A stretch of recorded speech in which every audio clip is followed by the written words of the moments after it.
Hello, welcome to the channel Wise Stories. Enjoy watching. A wealthy bachelor, having just learned of his terrible diagnosis, trudged wearily along the roadside.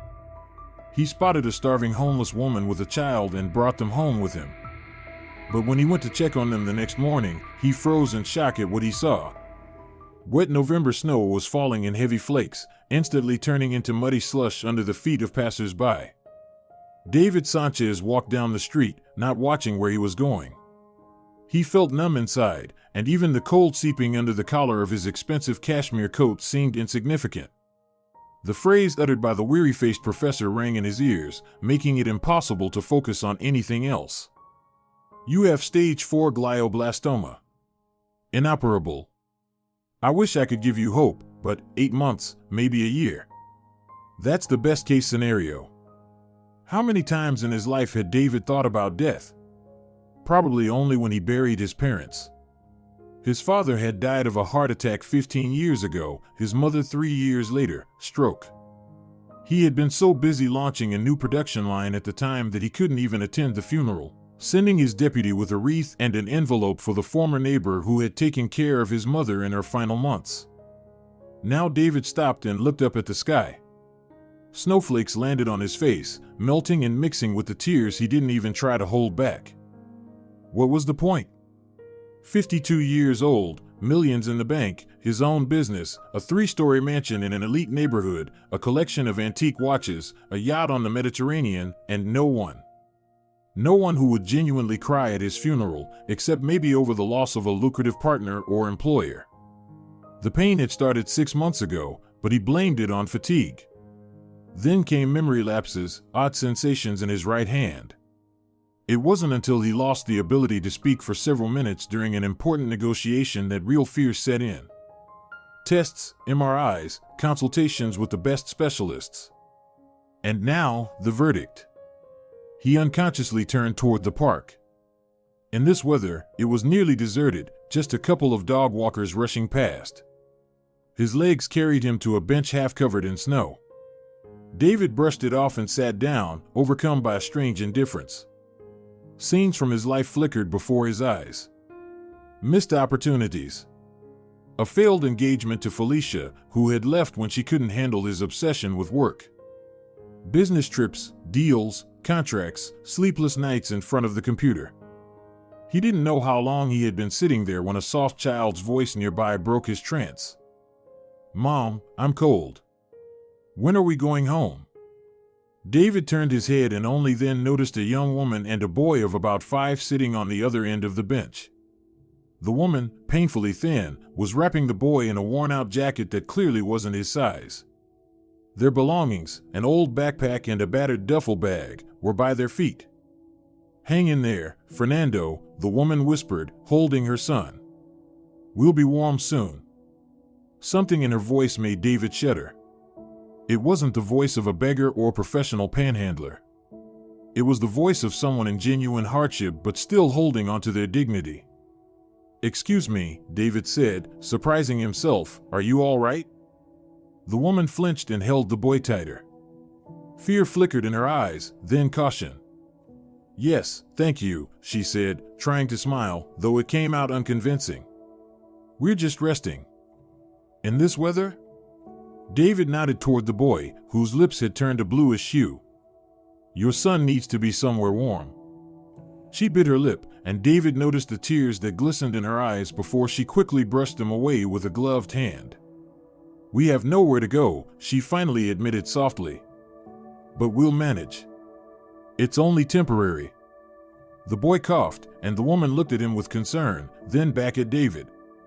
"My name is Barbara, and this is my son, Fernando," she added, as if introducing themselves might grant her more dignity in the eyes of a stranger. Something shifted in David at that moment. Perhaps the nearness of his own death had awakened a long-dormant sense of compassion, or perhaps it was a moment of clarity, a sudden understanding that wealth, career, and status meant nothing in the face of someone else's real suffering. "David," he introduced himself, and after a pause, added, "David Sanchez." Fernando coughed again, worse than the first time, and David made a decision. "Listen, Barbara, I live not far from here. I have a large house, plenty of spare rooms. You can spend the night, warm up, feed your son. Tomorrow we'll see what I can do to help. Barbara tensed, suspicion creeping into her eyes. You invite complete strangers into your home? She asked, her voice skeptical. Never before, David admitted honestly. But today is different. I swear, I have no hidden motives. I just can't leave you out here in the cold. Fernando coughed again, the sound harsh and barking like a seal's. Barbara flinched. I'm not sure, she murmured, but her voice already betrayed hesitation. Fernando, do you like hot chocolate? David suddenly asked, kneeling in front of the boy. The child nodded, eyes wide. And cabbage pies? I don't know, Fernando replied honestly. I haven't had pies in a long time. That simple, candid statement was the final straw. David stood up and looked at Barbara. My housekeeper, Elvira, makes the best cabbage pies in the world. Please, don't say no. If you're uncomfortable, I'll call a taxi and take you wherever you want. I promise. After a few more seconds of thought, Barbara slowly nodded. All right. Thank you. David took out his phone and ordered a car. While they waited, he noticed Fernando's soaked shoes and Barbara's thin jacket, clearly out of season. Warm clothes, he would later learn, had been left behind in a room she would eventually describe to him. The car arrived 10 minutes later. They rode in silence. Fernando clung to his mother, occasionally glancing curiously at the strange man who stared out the window with a cryptic expression. Barbara nervously fidgeted with the handle of her worn bag. David wondered how strange life was, condemned in the morning, bringing strangers home in the evening. When the car approached the gate to the neighborhood, the guard looked surprised but, recognizing the owner, quickly raised the barrier. David was even more surprised when he stepped into his own house and froze at the unexpected sight. He stood on the threshold of his home. In the grand hall with high ceilings and marble columns, cold and lifeless like a museum, Elvira was bustling with a tray. On it were steaming cups of tea and a plate of homemade cookies. In 20 years of service, the housekeeper had never greeted him with tea, only reports of calls and letters. Now, her usually stern face was lit by a strange, almost maternal smile.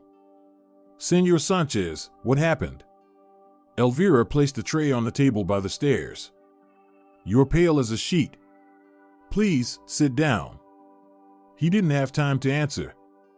Barbara and Fernando stepped into the hall. The boy froze at the sight of the enormous space with a marble staircase and crystal chandelier. Then he tugged at his mother's hand.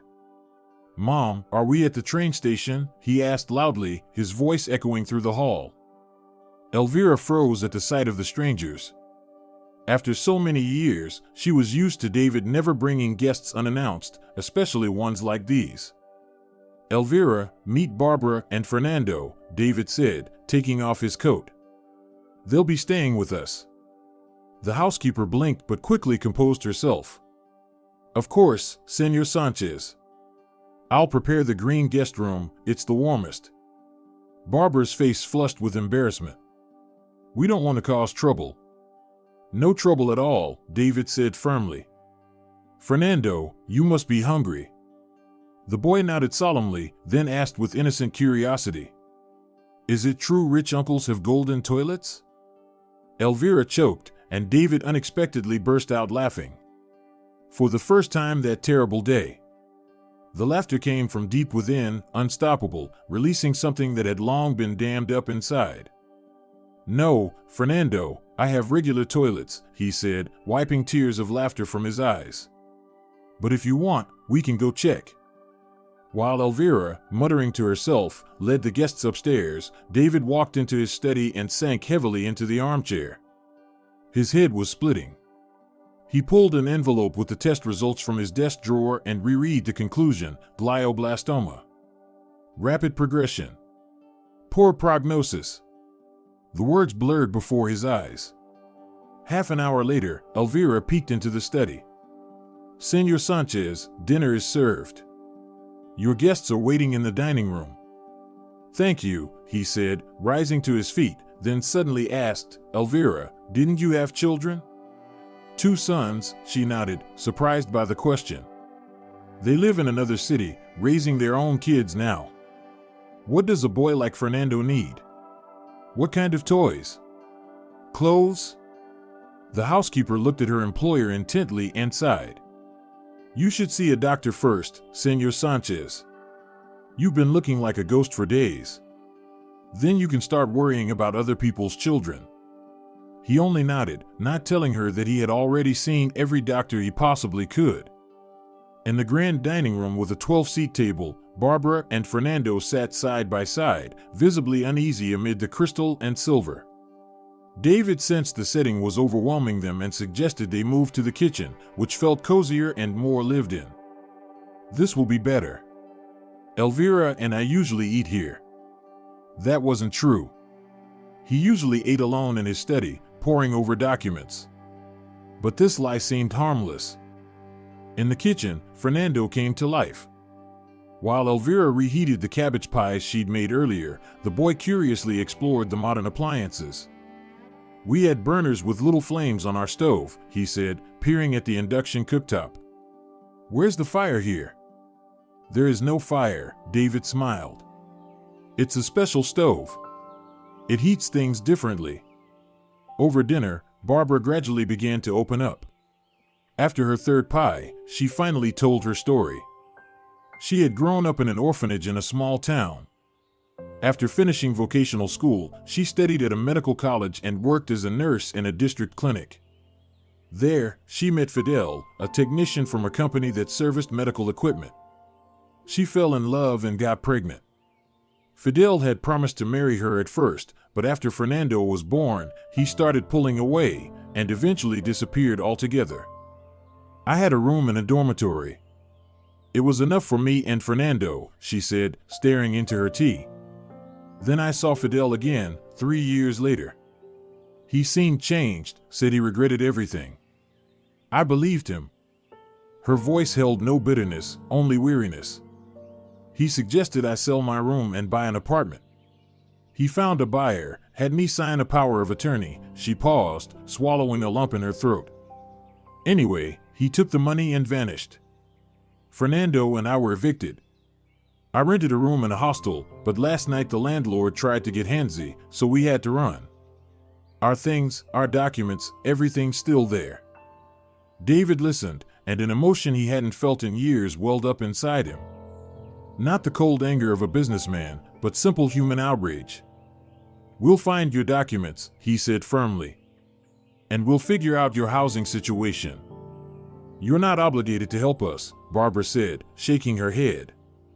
"Of course not," David agreed. Then he added, "But I don't think we met by accident." Fernando, polishing off his 6th pie, suddenly asked, "Do you have kids, Uncle David?" Barbara flinched at the familiar tone, but David only smiled. "No, Fernando. I don't have anyone." "No one at all?" the boy asked, incredulous. "Not even a cat?" "Not even a cat," David nodded. "Then you must be really lonely," Fernando said seriously. "Do you want me to be your friend?"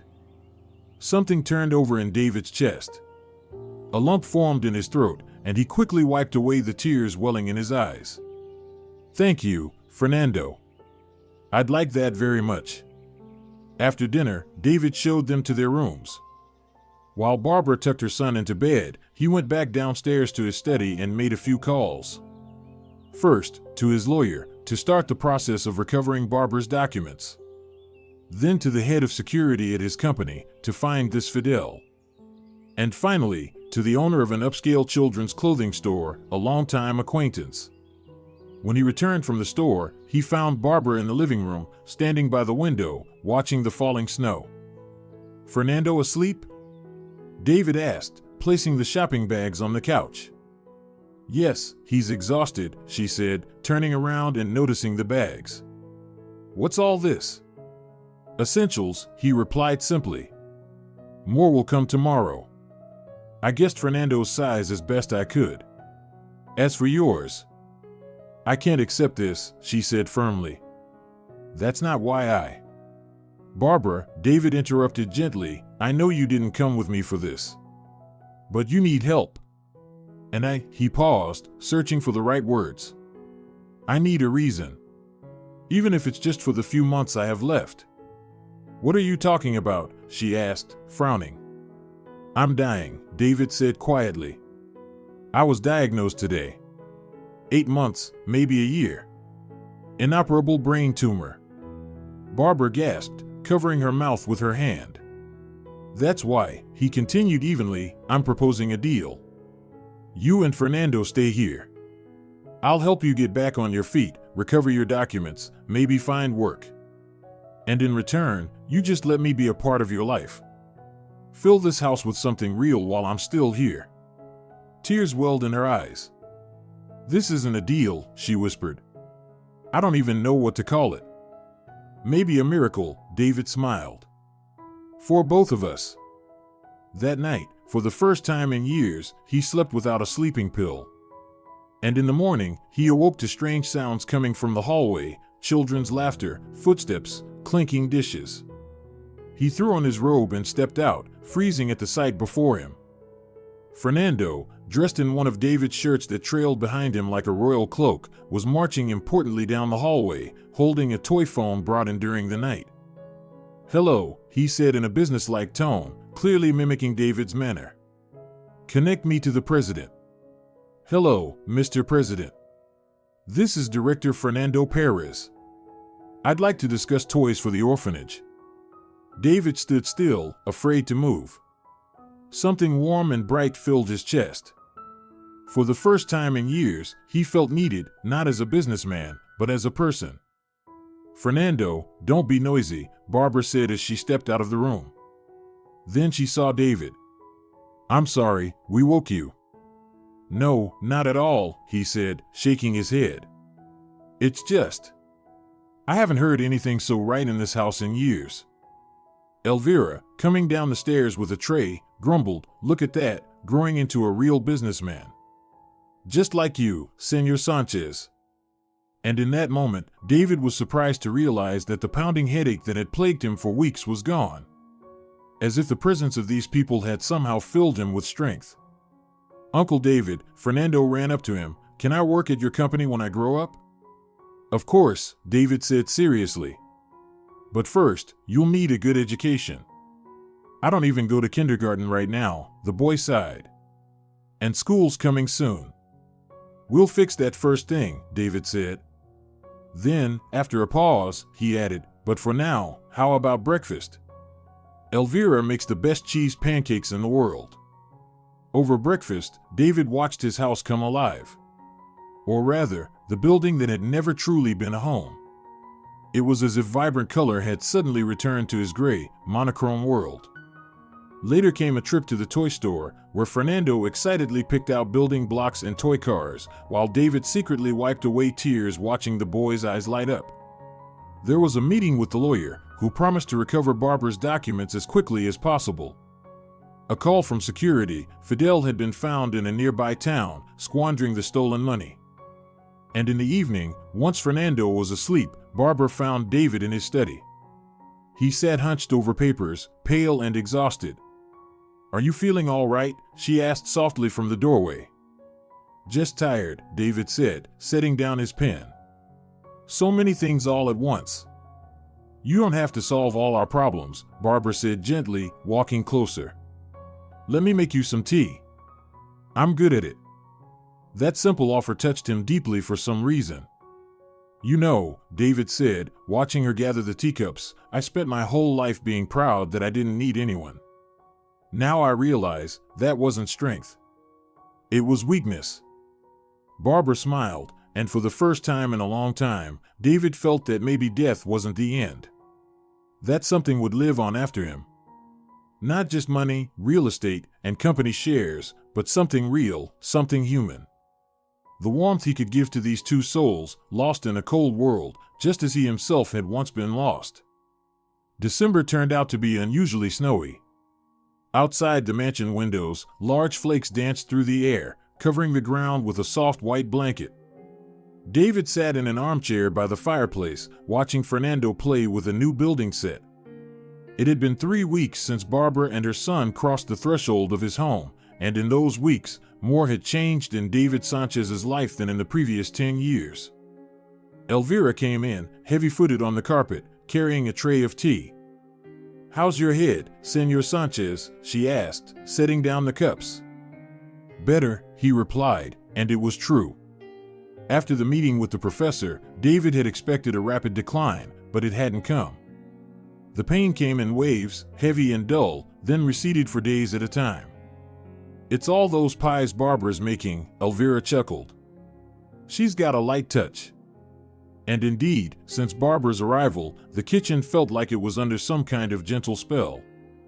Those pies, like the ones David remembered from his distant childhood, fluffy pancakes on Sundays, berry compote. Even Elvira, who had at first been territorial about her kitchen, now shook her head in admiration watching how deftly Barbara handled the dough. "Uncle David, look."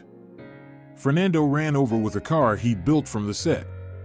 "It's like yours, the one in your garage." David smiled. His Mercedes did resemble the blocky creation, and the fact that a 5-year-old had picked up on the similarity spoke to the boy's keen eye. "Great work, Fernando," he praised. "You've got an engineer's mind." "Is that good?" the boy asked seriously. "Very good," David nodded. "Engineers build bridges, skyscrapers, spaceships." He fell silent, thinking that he wouldn't get to see what this boy would become. Whether he'd grow up to be an engineer, a doctor, or maybe even take over David's business one day. The thought stabbed at his heart. "When I grow up, I'll drive you in my car," Fernando declared, unaware of David's dark thoughts. "You'd better," David replied hoarsely. Barbara entered the room, and David was once again struck by how much she had changed in just a few weeks. The sickly thinness was gone, her face had color, and she moved with new confidence. She wore a simple house dress, something David had insisted on buying her. Barbara had resisted at first but eventually agreed to a few new things. "Your lawyer called," she said. "The passport will be ready Monday." That was good news. Getting Barbara's documents back had been more complicated than expected. David had to pull strings at the immigration office, but progress was being made. He nodded. "And what about the kindergarten?" she asked, sitting down beside him. "All arranged," David sipped his tea. "After the holidays, Fernando will start at the Little Ship Center. It's a private kindergarten, the best in the city. But it's incredibly expensive," Barbara exclaimed. "That's not a problem," David replied gently. "The real question is..." "I had an idea." He paused, choosing his words. "What if we made Fernando my legal ward? It would provide certain protections." Barbara tensed. "What exactly do you mean?" "Just a formality," David explained quickly. "It would make sure no one interferes with his education, or worse, tries to reclaim parental rights." He knew that his security team had located Fidel, who had agreed under pressure to return the money and sign away his parental rights, for a price, of course. But Barbara didn't need to know that. "I'll need to think about it," she said, her voice wary. David didn't push. He understood her fears. After all, she barely knew him. On the last day of December, David insisted they celebrate New Year's. The holiday had never meant much to him before. Sometimes he flew off to the islands, sometimes he just fell asleep with a glass of whiskey in front of the TV. But now it was different. Elvira and Barbara had been working their magic in the kitchen since morning, filling the house with the aromas of vanilla and cinnamon. Fernando darted around the living room, hanging handmade paper garlands. And David? David went into his study and shut the door. From the safe, he took out a folder of documents and slowly leafed through them: wills, contracts, bank statements. Since learning his diagnosis, he'd rewritten his will several times. At first, everything was to go to charity. Now, a knock at the door. "Senor Sanchez," Elvira's voice sounded unusually gentle. "You have a call." "Professor Mendez." David flinched. Samuel Mendez, the doctor who had given him the diagnosis. Picking up the phone, he heard the familiar baritone. "David, happy holidays. I'm calling about your latest test results. Could you come in? Is it urgent?" His throat went dry. No. It's just, there are a few things I'd like to discuss. If it's inconvenient today, we can talk after the holidays." "I'll come now," David said firmly. As he stepped out of the study, he bumped into Barbara carrying a tray of gingerbread cookies that smelled heavenly. "Are you going somewhere?" she asked, noticing the worried look on his face. "Yes, just a quick errand," he replied, keeping his tone casual. "I'll be back by evening." The clinic was unusually quiet. New Year's Eve, many staff were already gone. Professor Mendez waited in his office, a thick medical file open before him. "Have a seat, David," he said. "I have to say, the results of your latest MRI are puzzling." "In what way?" David's heart skipped a beat. "We expected progression. Tumor growth," the professor said, tapping the scans with his pen. "But instead, we're seeing stabilization. In fact, there are signs of encapsulation." "That's good?" David asked cautiously. "Unusual," Mendez answered carefully. "With glioblastoma, that's almost unheard of. I'd like to repeat the MRI in a month and run more tests." "So the prognosis has changed?" The professor took off his glasses and rubbed the bridge of his nose. "I don't want to give you false hope, David. Glioblastoma is an aggressive cancer, and statistically, remission is extremely rare. But, in medicine, miracles do happen. Has anything changed in your life this past month?" David smiled involuntarily, remembering the sound of laughter echoing through his home. "Everything, Samuel. Everything has changed." Driving home, David felt a strange lightness. He didn't dare hope, not really. He knew too well the dangers of building a strategy on illusions. But for the first time in a long while, his thoughts were not about dying, but about living. Back home, the house was buzzing with holiday excitement. A real pine tree sparkled in the living room, delivered that morning from a nursery. Fernando, looking very serious, arranged gifts beneath it, brightly wrapped boxes with bows, all carefully packed by Barbara. "Uncle David," the boy shouted when he saw him.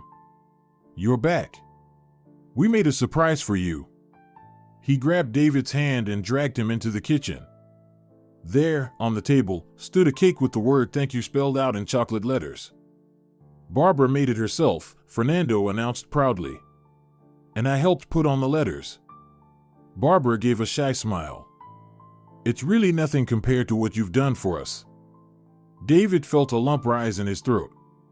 No one had ever thanked him like this before. Simply, sincerely. Without an agenda, without expecting anything in return. "It's you. You've changed my life," he said hoarsely. "And maybe not just changed it, but extended it." He told them about the meeting with the professor. He didn't sugarcoat it, but he didn't hide the glimmer of hope either. Barbara listened, hand pressed to her mouth, then, for the first time, hugged him tightly. "You're going to get better. I know it," she whispered. "Fernando and I pray for you every single day." Tears welled up in David's eyes. Such simple faith, such unconditional support.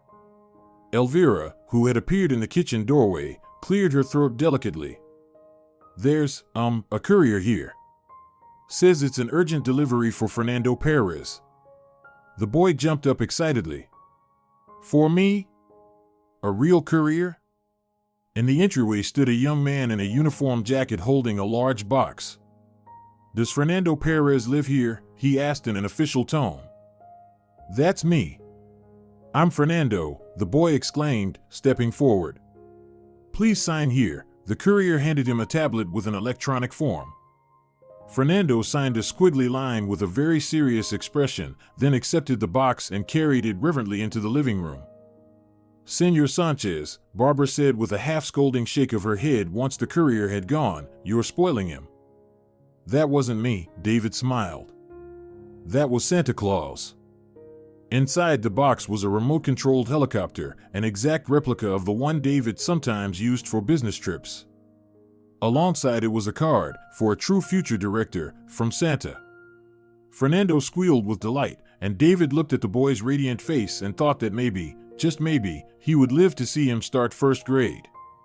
Maybe he'd even have time to teach him how to play chess. The New Year's table was overflowing with dishes. Elvira had outdone herself with traditional salads and stuffed duck.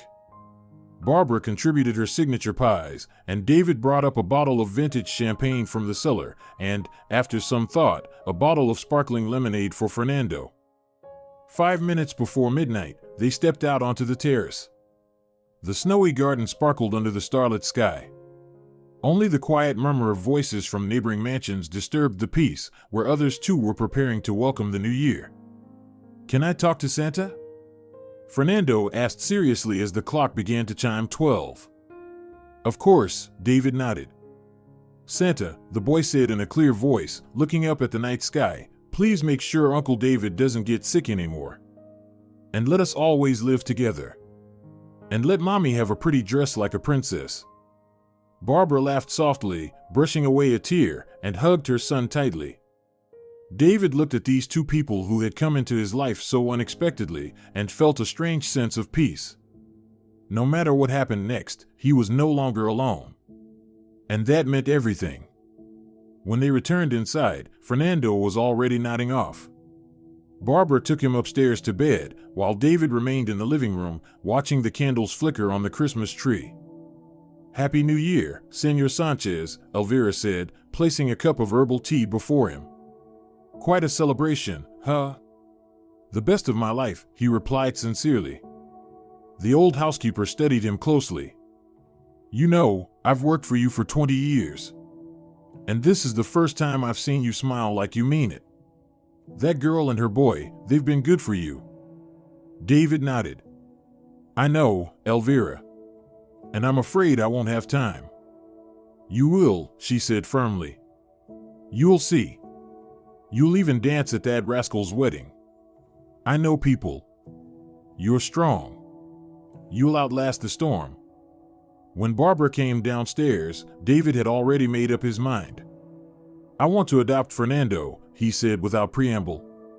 "Officially. If you'll allow it." She froze midway to the armchair. "But why? We're already so grateful for everything." "It's not about gratitude," David shook his head.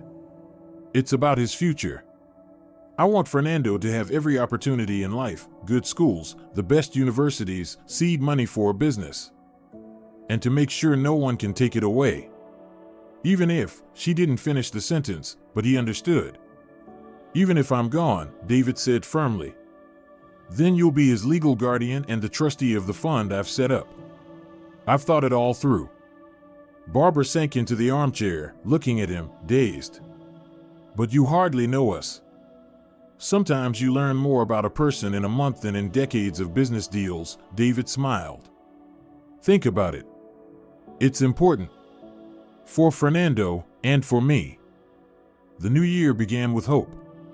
Fragile, like the first ice on a river, but hope nonetheless. David didn't know what fate had in store or how much time he had left, but for the first time in many years, he was grateful for each new day. And that was a true miracle, more extraordinary than any doctor's prognosis. Spring came unexpectedly early. By the end of March, the sun was already melting the last of the snowbanks, and the first tentative flowers were breaking through the soil in the garden around the mansion. David, wrapped in a warm blanket, sat on the terrace watching Fernando, dressed in a bright blue snowsuit, excitedly launching paper boats into the streams of melting snow. It had been 3 months since that New Year's Eve when David had asked to adopt Fernando. 3 months filled with paperwork, notary visits, and meetings with social services. And finally, 2 weeks ago, a judge had signed the final papers. Fernando was now officially Fernando Sanchez, no longer Fernando Perez, and Barbara had been appointed his legal guardian until adulthood. A trust fund had also been established to secure the boy's future, with Barbara as one of its trustees. "Not too cold, Senor Sanchez?"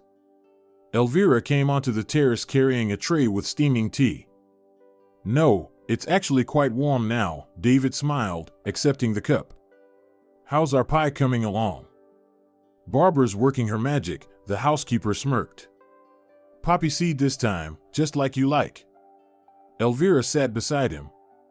She never would have dared such informality before, but much had changed in these few months. The house had come alive, become a true home, and its inhabitants had changed with it. "You know, Senor Sanchez," Elvira said thoughtfully, watching the boy at play, "when I first took this job, I didn't think I'd stay long. It felt so cold here. Not temperature-wise." "I understand," David nodded. "But now, you're blooming," she squinted at him knowingly. "And your illness seems to be retreating. It's happiness. That's what it is." David didn't argue. In truth, his latest checkups showed remarkable progress. The tumor hadn't disappeared, but it had stopped growing.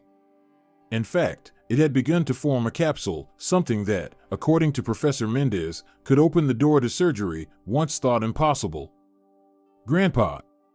Grandpa David! Look at my ship!" Fernando's voice rang out across the garden. "Grandpa!" The new title had appeared recently, after the adoption.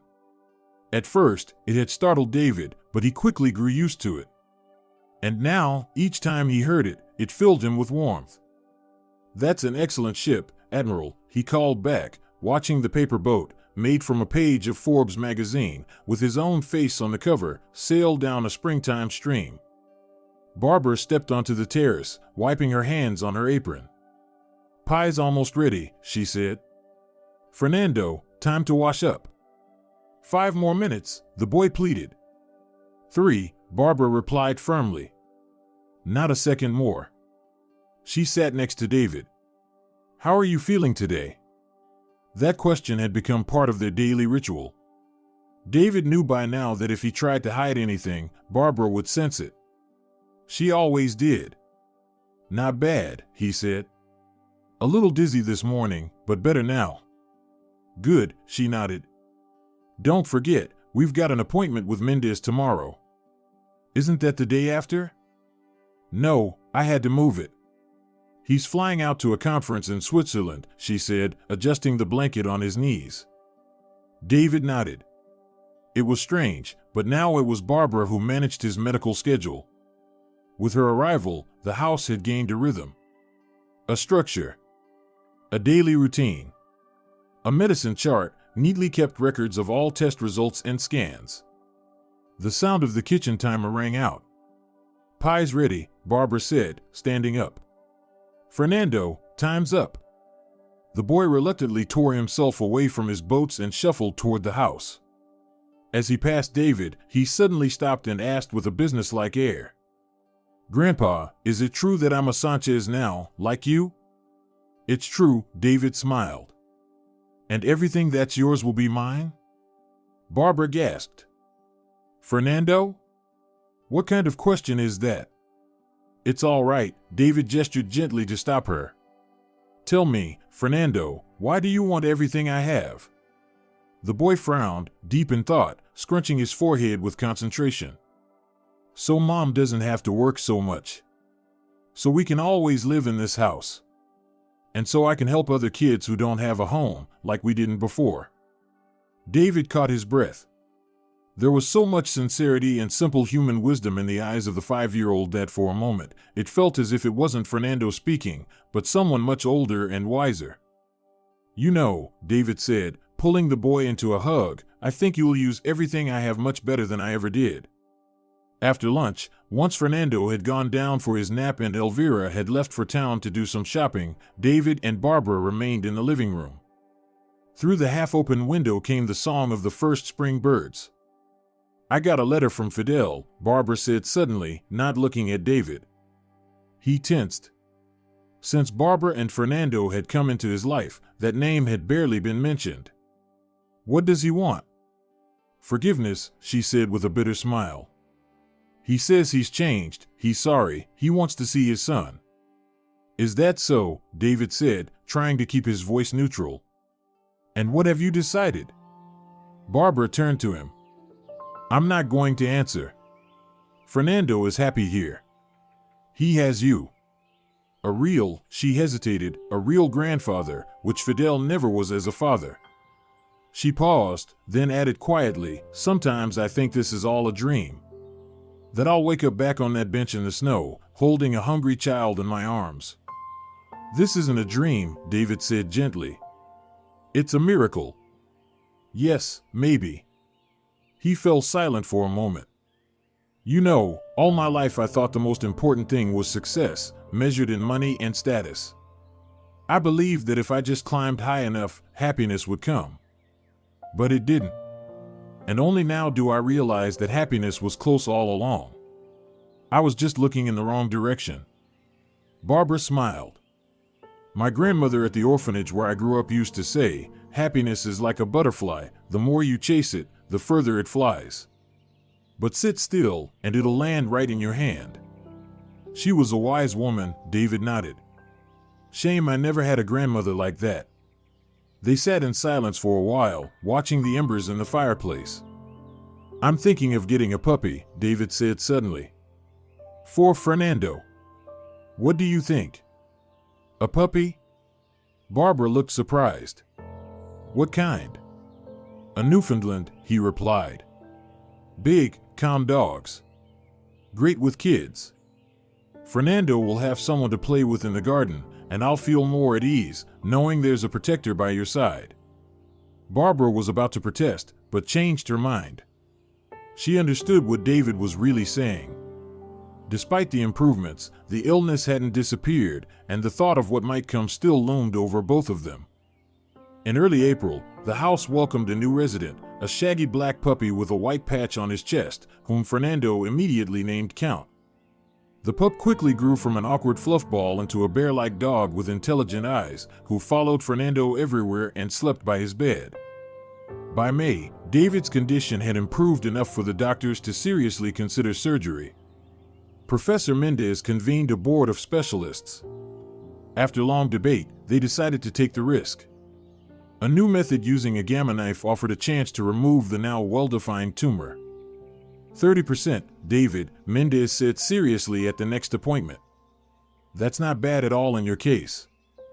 3 months ago, I wouldn't have given you 5. And if I don't do it? Then it depends how long the remission lasts. But eventually, the tumor will start growing again, and then, he didn't finish. While David considered his options, life in the house continued. Fernando started kindergarten and came home every day bubbling with stories about his new friends. Barbara got a part-time job at a nearby clinic. She had always dreamed of returning to nursing. Elvira fell in love with Count, though she pretended the huge dog only made it harder to keep the place clean. And David? David watched it all with quiet joy, the joy of someone who, preparing to lose everything, had unexpectedly found more than he had ever dared to hope for. At the end of May, when the garden was drowning in blooming lilacs, David made his decision. I'm going to have the surgery, he told Barbara one evening as they sat on the terrace. But on one condition. What condition? She leaned in. We go to the sea first. All of us. For 2 weeks. It's still possible, in my condition. Barbara looked at him attentively. You want to make sure Fernando sees the sea? Yes, he replied simply. And I want to see you swimming in warm water, not shivering under autumn rain. I want to see Fernando building sandcastles, not snow forts. I want to see Count chasing the waves. I want us to watch the sunset together, as a family. His voice wavered. I want us to have that memory. Just in case. Barbara nodded silently. They both knew that no matter how hopeful the doctors sounded, no one could promise anything. The seaside welcomed them with gentle sun and warm wind. David rented a small but cozy villa right by the shore, with its own path to the beach. Fernando, seeing the vastness of the sea for the first time, was thrilled. He ran along the sand, collected shells, and built elaborate sandcastles that Count enthusiastically demolished with his giant paws. David spent most of his time in the shade of the awning, enjoying the sea view. Sometimes Barbara would join him, and they'd talk for hours about the books they loved as children, the countries they'd visited, he dozens, on business, she only in her dreams. About how much their lives had changed in the past 6 months. "You know what I regret?" David said one evening as they watched the sunset from the shore. "That I didn't meet you 20 years ago." Barbara looked at him in surprise. "But I would have been 5, she said. "I meant," he fumbled, "I regret wasting so many years chasing the wrong things, when true happiness—" "I understand," she interrupted gently. "But maybe we met exactly when we were meant to. Not earlier. Not later." Fernando, who had been building another sandcastle nearby, suddenly ran up to them. "Grandpa, look what I found." In his small palm lay a spiral shell, shimmering with mother-of-pearl. "It's for you," he announced solemnly, placing it in David's hand. "Grandma Elvira says seashells heal. You just hold it to your head where it hurts, and it'll go away." David and Barbara exchanged a glance, both thinking the same thing, if only it were that simple. "Thank you, Admiral," David said gravely, carefully tucking the shell into his pocket. "I'll definitely try that." When Fernando ran off to chase Count, who was joyfully attacking the waves, Barbara said softly, "He really believes you'll get better." "And you?" David turned to her. "Do you believe it?" She looked out at the glowing horizon where the sun painted the sea red, then answered with quiet certainty, "Yes. I don't know why. But I do." In that moment, David felt an unexpected peace. Whatever happened after the surgery, he had already done something vital. He had given these two people a chance at a better life. And they had given him something he had never had before, a real family. On the second to last night of their stay by the sea, David suddenly felt an inexplicable surge of energy. He rose from his lounge chair and, to Barbara's astonishment, walked toward the water. "What are you doing?" She rushed after him. "You shouldn't." "Tonight I can," he smiled. "I can feel it." And without waiting for objections, he stepped into the sea. The warm water embraced him like an old friend. David pushed off the sandy bottom and began to swim, slowly, cautiously, but with every stroke, he felt his body remember long-forgotten movements. "Grandpa's swimming!" Fernando shouted from the shore, jumping up and down. "Mom, look! Grandpa's swimming!" Barbara, alarmed at first, gradually relaxed as she saw how confidently David moved through the water. He swam out a short distance, then turned onto his back and looked up at the sky, where the first stars had begun to appear. In that moment, it felt as though the illness had vanished forever, that years of life lay ahead, years filled with meaning and love. "I'm going to live," he whispered, staring into the endless blue. "For them, I will live." The first snowfall came unusually early that year, mid-November, exactly on the anniversary of their meeting. David stood at the window of his ground floor study, watching white flakes slowly blanket the garden. A year ago, on a similar snowy day, he had walked the streets crushed by a terrible diagnosis, seeing nothing ahead but an inevitable end. And today? Today, in the garden, despite the cold, Fernando was gleefully rolling giant snowballs to build a massive snowman. Beside him bounded Count, no longer a puppy, but a full-grown, imposing dog who still believed he was small and constantly tried to climb into the laps of his people. Barbara, wrapped in a thick winter coat, helped her son place the middle section on top of the base. The life doctors had predicted would end by summer was still going. The surgery David had agreed to after their seaside trip had been a success. Professor Mendez had emerged from the operating room visibly stunned. "You know, Barbara, in 30 years of practice, I've never seen anything like it.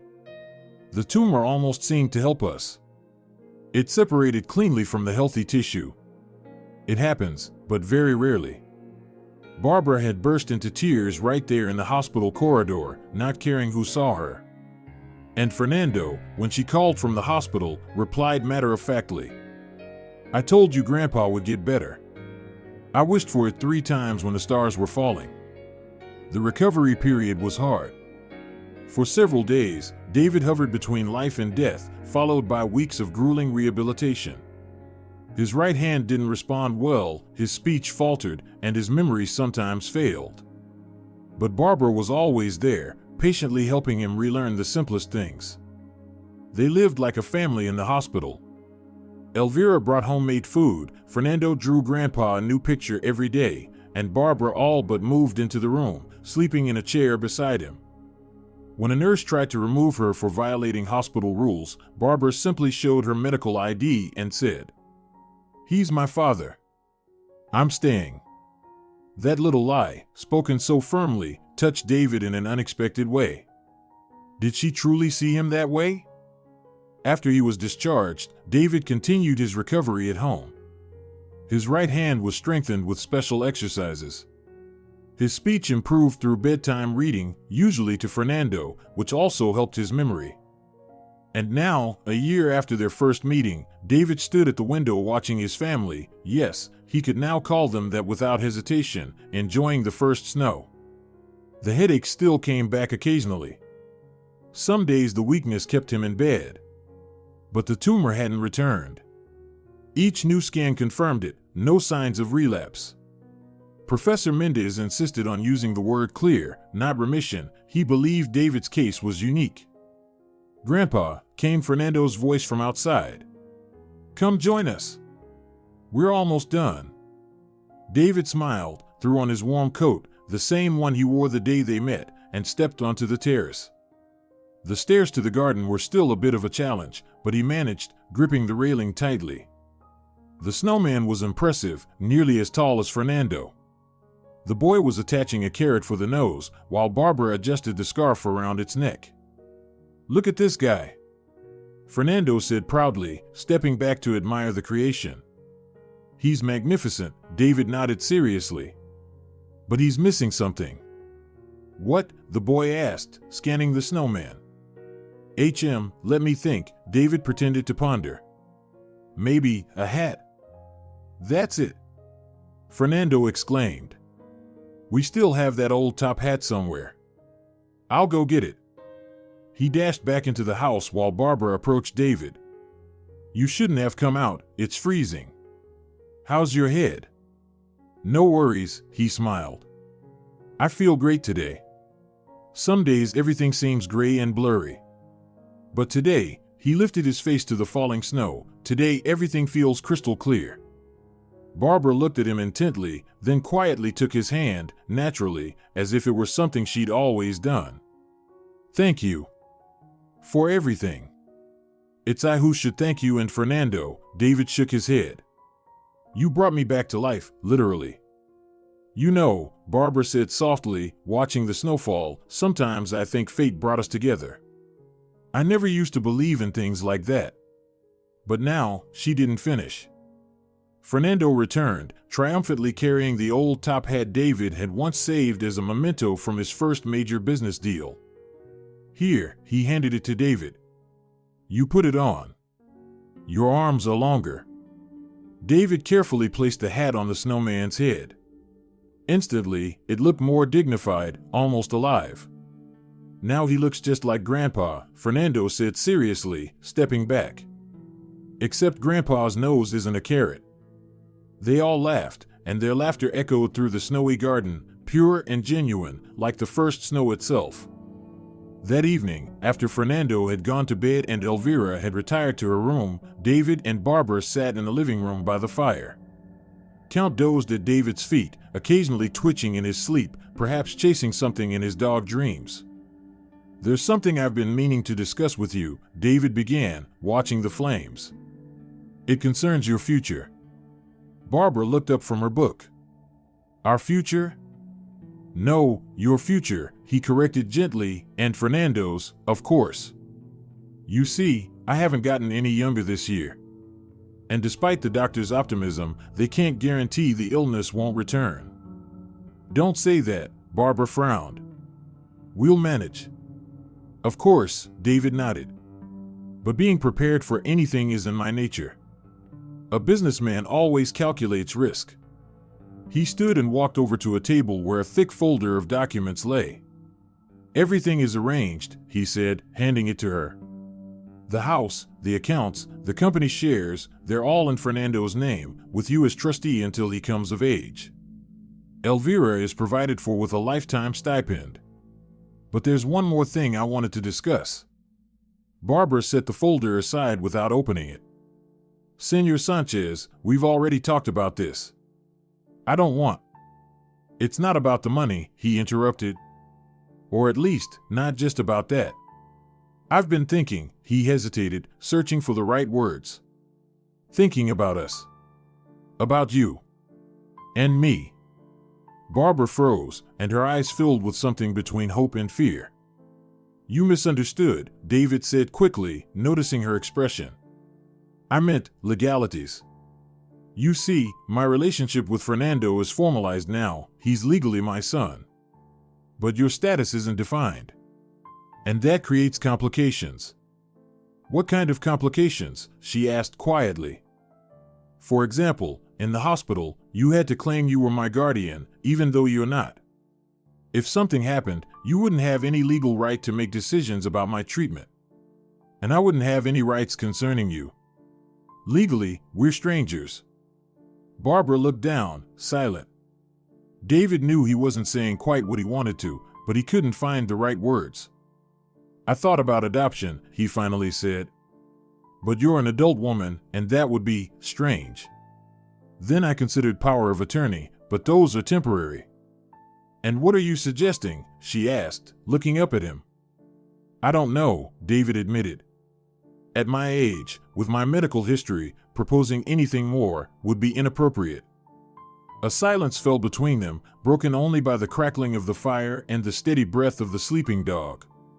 Finally, Barbara sighed deeply and said, You know, I think we're already a family.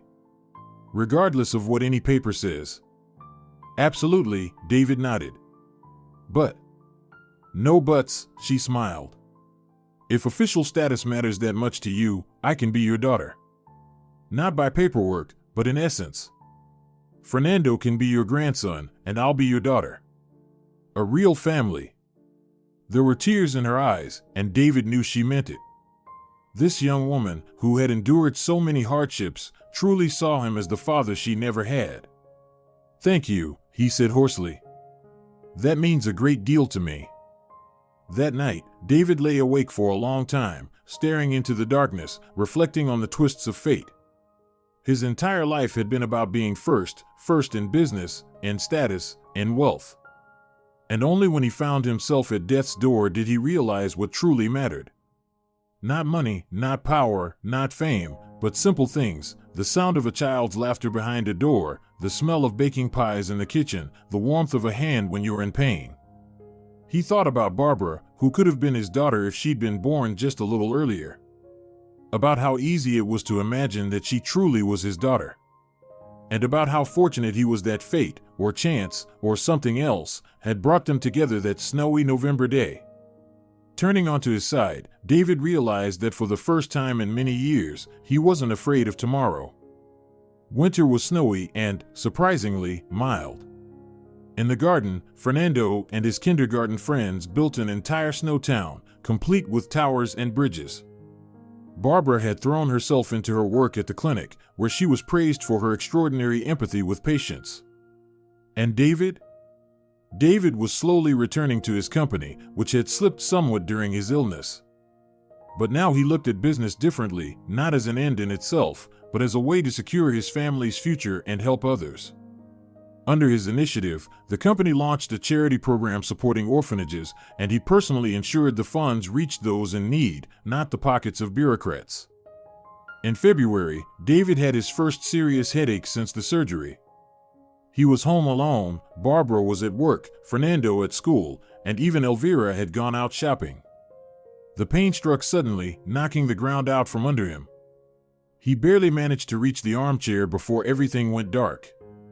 He came to from the wet touch of a tongue on his face.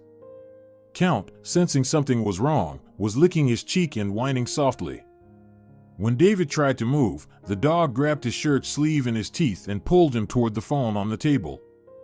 Good boy, David whispered, struggling to dial Barbara's number. The next day, they were back at Professor Mendez's clinic. After a thorough exam, the doctor spread his hands. No signs of recurrence, but there's slight swelling near the surgical scar. That could be causing the symptoms. We'll need to adjust the treatment. On the way home, Barbara held David's hand in silence. Then she said softly, "I was scared. I thought it was starting all over again." "No," he replied firmly. "Something will happen eventually, but not now. I still need to see Fernando start school. And finish school. And go to university. And you," he trailed off, but she understood. In the last few months, a remarkable connection had formed between them. They often finished each other's sentences as if bound by an invisible thread. In spring, when the garden around the mansion was covered in tender greenery, David got behind the wheel for the first time since the surgery. The three of them, he, Barbara, and Fernando, drove out of town to a forest where the first snowdrops had begun to bloom. Fernando, now the proud owner of a real camera from his grandfather, took photos of everything: flowers, birds, a stream of melted snow. Barbara spread out a blanket on the still cool ground, and they had a small picnic. "Grandpa, look." Fernando suddenly froze, pointing toward the trees. A doe and her fawn had stepped into the clearing. They stopped, watching the humans cautiously, ready to disappear into the woods at any moment. "Don't move," David whispered. "Just watch." For a few magical moments, they observed the graceful animals before the deer, sensing something, disappeared into the thicket. "Beautiful," Fernando exhaled. "I got the photo." "When I was your age," David said, still gazing at the spot where the deer had vanished, "my father and I used to walk in the woods a lot. He taught me how to track animals, find edible mushrooms, navigate by the sun. Then I grew up and forgot it all. It seemed unimportant." "And now?" Barbara asked quietly. "And now I remember," David smiled. "And I want to teach Fernando everything my father taught me.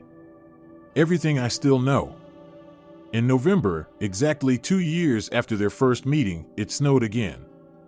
David sat in a chair on the terrace, wrapped in a blanket, watching Fernando and his friends build yet another snowman. On a chair beside him lay a letter from Professor Mendez, who was now in America at a medical conference.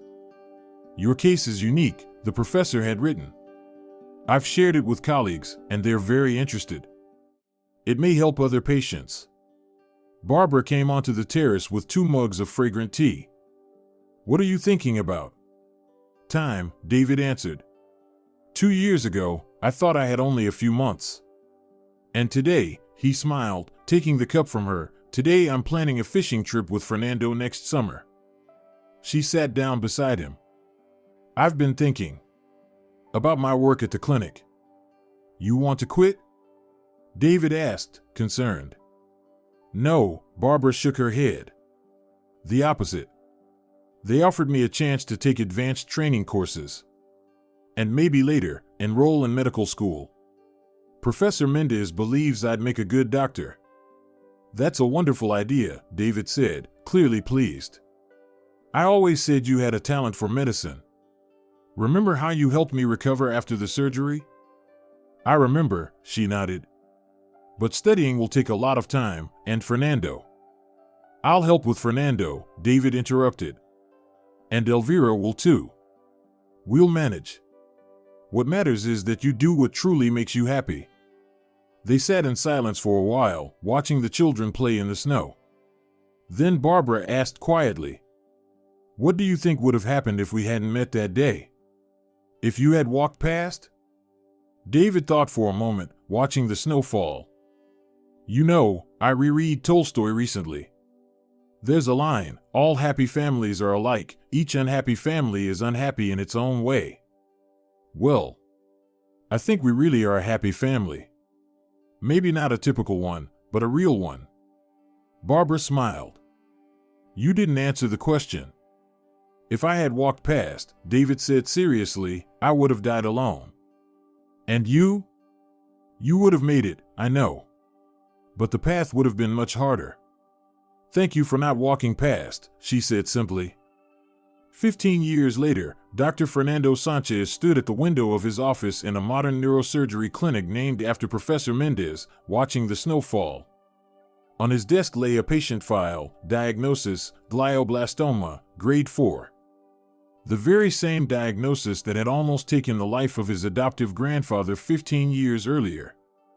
The case of David Sanchez had entered medical textbooks as one of the rarest examples of long-term survival from such an aggressive brain tumor. It was this case that had inspired Fernando to become a neurosurgeon. But today, that diagnosis no longer sounded like a death sentence. New treatment methods, developed in part based on the unique case of David Sanchez, gave patients a real chance at life. The door to his office opened, and the head of the neurorehabilitation department walked in, Dr. Barbara Sanchez. In the 15 years since, she had gone from nurse to one of the country's leading specialists in her field. After formally becoming Fernando's guardian, she had also changed her last name to Sanchez, so their family would share one name. It made things easier at school and reflected their unity. "Fernando, you've got a case conference in 5 minutes," she reminded him. "Did you forget?" "I remember, Mom," he smiled. "How's Grandpa today?" Feeling lively, Barbara sat on the edge of his desk. "He says he will come to your presentation next week, no matter what." At 67, David Sanchez was no longer the energetic businessman people once knew. The illness had eventually taken its toll, not suddenly, not completely, but year by year, it had worn him down. Now, he moved in a wheelchair, tired quickly, and sometimes forgot recent events. But he retained his clarity of mind and continued to oversee the charitable foundation that supported graduates of orphanages. He should really save his strength, Fernando sighed. "I'll record the presentation on video." Barbara smiled. "You know him. He always shows up for the important moments in your life. He's never missed a single one, not your high school graduation, not your admission to medical school, not even your dissertation defense." Fernando nodded and picked up a photo in a simple wooden frame from the desk. In it, the three of them, himself as a 10-year-old boy, his mother, and his grandfather, who could still walk without assistance back then. The photo had been taken by the sea, during their second trip to the coast. "You know, Mom," Fernando said thoughtfully, "I sometimes wonder, what would have happened if you two hadn't met that day?" Barbara walked to the window and looked out at the falling snow. "I don't know. Maybe it was fate. Or chance. Or a miracle. It doesn't really matter what you call it. What matters is that it happened." She paused, then added, "David Sanchez taught me one very important thing. True wealth isn't money or status. It's the ability to change someone's life for the better." Fernando set the photo back on the table. "And now you're teaching me that. And one day, you'll teach your children," Barbara smiled. "By the way, Count II knocked over the Christmas tree in the living room again. Your daughter cried for half an hour." "He's just as clumsy and lumbering as the old Count," Fernando sighed. "Do you remember how we all cried when we had to put him down because of his illness? That was the first time I ever saw Grandpa cry." "We'll buy a new one," Fernando laughed. "If Grandpa could handle the original Count, we'll manage with his successor too." They left the office and headed toward the conference hall, where the doctors were already gathering for the concilium. As they passed a large window in the corridor, Fernando paused for a moment, watching the falling snow. It was just like the snow on that day when a lonely businessman met a lonely woman with a child in her arms. And that snow, strangely enough, hadn't become a shroud for a dying man, but instead had wrapped and warmed the beginning of a new life. The life of a family found. If you're enjoying it as well, leave a like and subscribe to the channel.